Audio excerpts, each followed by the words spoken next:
L'exercice 72 est intéressant, c'est une sorte de caractérisation des matrices de rang 1, qui est un grand classique, qui sont assez intéressants à connaître. On va l'aborder tranquillement, hein, avec on va suivre l'énoncé. On a n un entier naturel non nul. On a f un endomorphisme d'un espace vectoriel E de dimension n, une base. Et on suppose que pour toutes les images des vecteurs de la base, c'est E un vecteur donné. Alors, il faut donner le rang de f.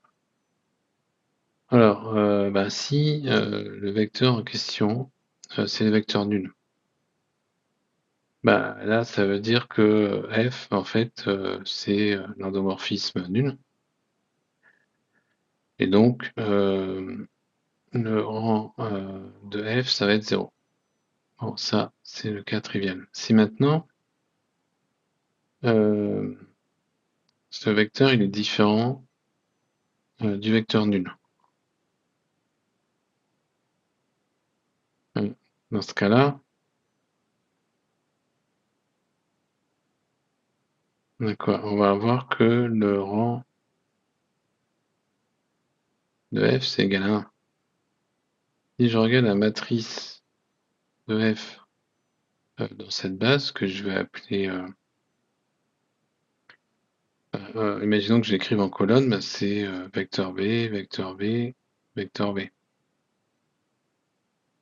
Mais en vecteur colonne.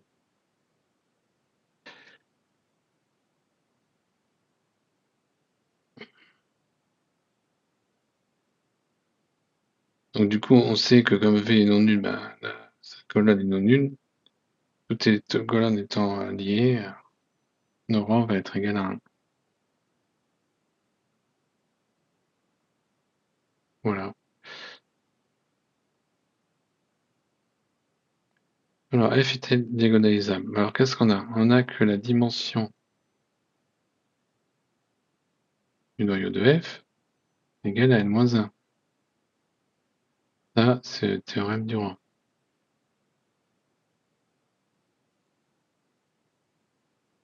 Bien ça, je sens le théorème du rang.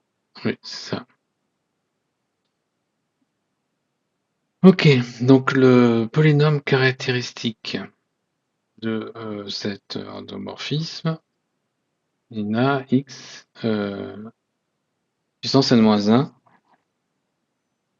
et il est en facteur et il est de degré n, donc il est facteur de un x moins lambda.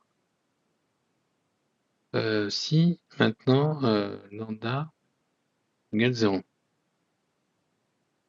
Si lambda égale 0, comme la dimension, si lambda égale 0, le polynôme caractéristique c'est x puissance n, donc la multiplicité de la valeur propre c'est n, la dimension de sous-espace propre c'est n-1, donc ce n'est pas diagonalisable.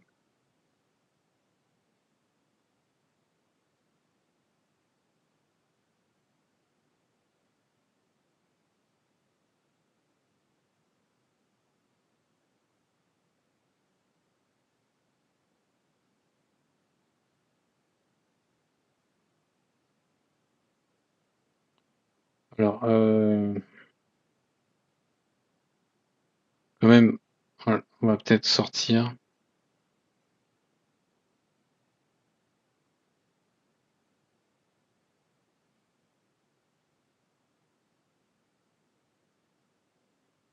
Si V est le vecteur nul, f égale 0, et on n'en parle plus.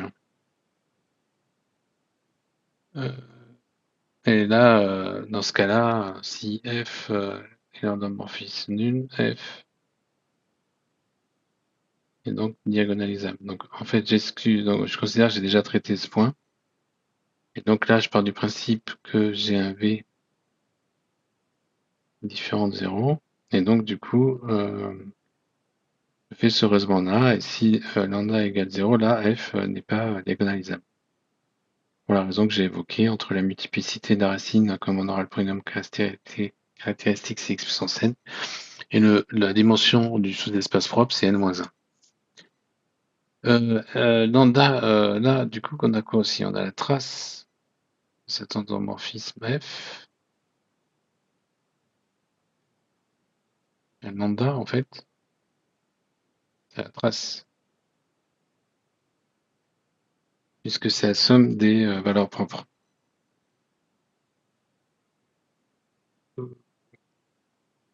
Donc ça, c'est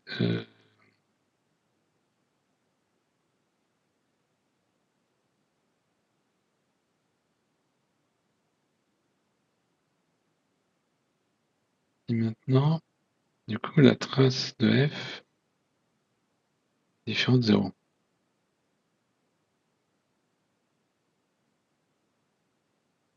C'est quoi, en fait? Qu'est-ce qui nous manque? On va regarder si on va regarder avec les coordonnées du vecteur v.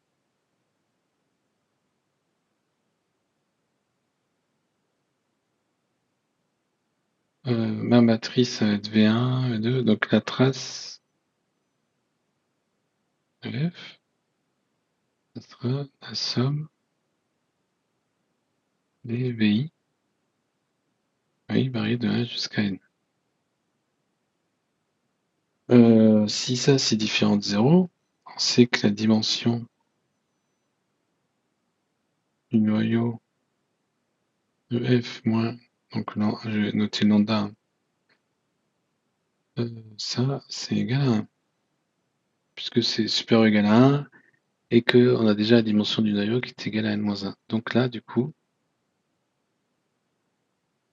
f est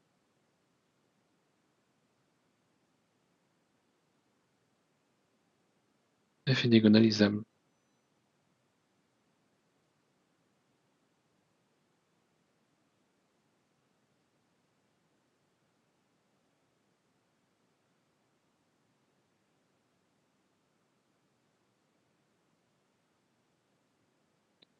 Donc, du coup, qu'est-ce qu'on a? On a, en fait, dans le cas où le rang d'une matrice ou d'un endomorphisme est égal à 1,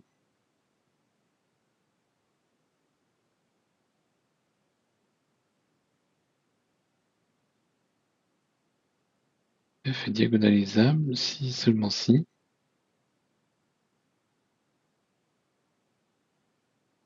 trace de f est différente de 0.